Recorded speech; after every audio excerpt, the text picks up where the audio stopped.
Prijevare putem oglasnika. Svi mi često naiđemo na online oglase za kupnju različitih proizvoda, kao što su automobili, traktori, kompjuterske komponente, mobiteli, pokućstvo i sl. U tim oglasima cijena proizvoda je najčešće značajno povoljnija od standardne cijene ili nam nude puno bržu isporuku.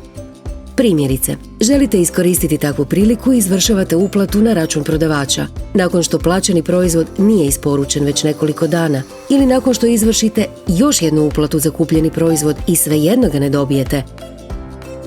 Posumnjat ćete da ste prevareni, no tada već može biti prekasno. Što možete poduzeti da vam se to ne dogodi?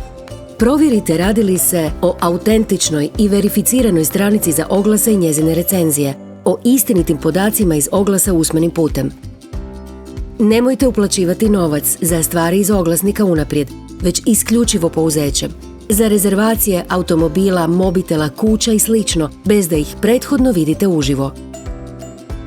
Budite oprezni kada dijelite osobne podatke na društvenim mrežama. Kada se od vas traži ponovna uplata za proizvod zbog tehničke pogreške, uvijek kontaktirajte banku za provjeru istinitosti. Instalirajte antivirusno rješenje.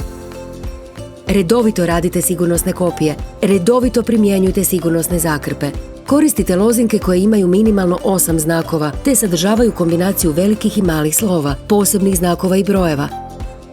Koristite različite lozinke za različite servise, te ih periodično mijenjajte.